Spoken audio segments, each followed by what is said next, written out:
आपण पाहताय महाधुरळा.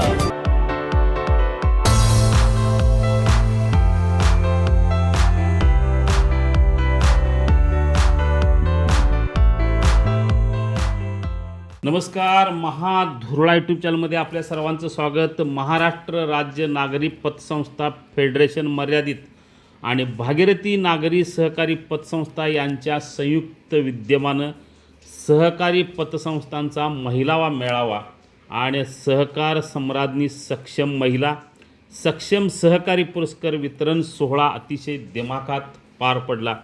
या सोहळ्यात सौ अरुंधती धनंजय महाडिक यांची महाराष्ट्र राज्य नागरी महिला पतसंस्था अध्यक्ष म्हणून घोषणा करण्यात आली.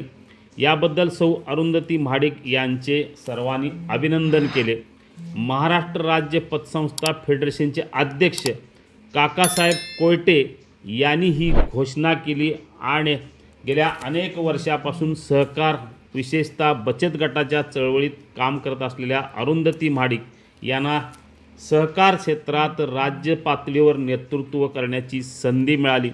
कारण राज्य पातळीवर काही हजार पतसंस्थांचं हे महाराष्ट्र नागरी पतसंस्था फेडरेशन आहे आणि या फेडरेशनचं प्रमुख पद महिला पतसंस्थेचं प्रमुख पद सौ अरुंधती महाडिक यांना देत असल्याची घोषणा काकासाहेब कोयटे यांनी केलेली आहे. सहकार क्षेत्रात महिलांचं योगदान अतिशय मोलाचं आहे. आज महिला केवळ सभासद म्हणून नव्हे तर कुशल प्रशासक आणि मार्गदर्शक म्हणून ही पतसंस्था चळवळीला नवी दिशा देत आहेत. या पार्श्वभूमीवर खासदार धनंजय महाडिक यांनी पतसंस्थांच्या अडचणी सोडवण्यासाठी मोठ्या प्रमाणात आपण पुढाकार घेऊ, प्रयत्न करू असा शब्द दिला.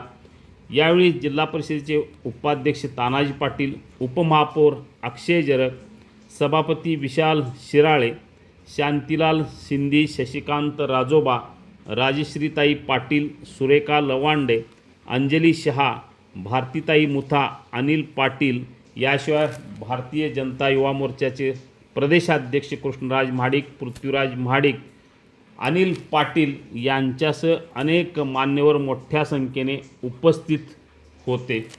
या दरम्यान द्वीप प्रज्वलन खासदार धनंजय महाडिक आणि काकासाहेब कोयटे यांच्या हस्ते झालं. यावेळी अनेक मान्यवरांचा सत्कार करण्यात आला. सहकार रत्न म्हणून खासदार धनंजय महाडिक यांना पुरस्कारानं सन्मानित करण्यात आलं.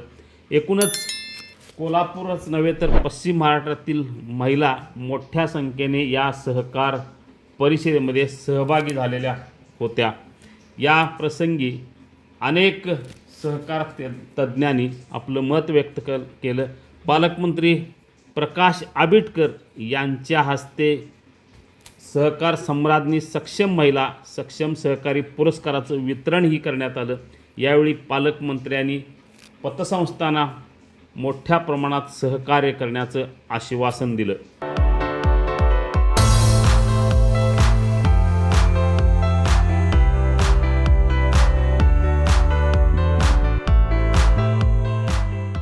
आदरणीय काकासाहेब, फेडरेशनचं खूप मनापासून आभार. खूप मोठी जबाबदारी आहे.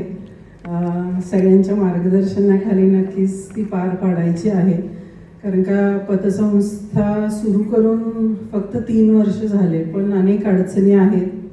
मी वेळोवेळी आदरणीय खासदार साहेबांच्या माध्यमातून काकासाहेबांबरोबर चर्चा करून साहेबांनी पण काही प्रश्न संसदेत मांडले आणि आम्ही ह्या सहकार क्षेत्रात हे योगदान देऊ शकलो याचा नक्की आनंद आहे. आणि भविष्यात आपण चांगलं काम करण्याची संधी देत आहे.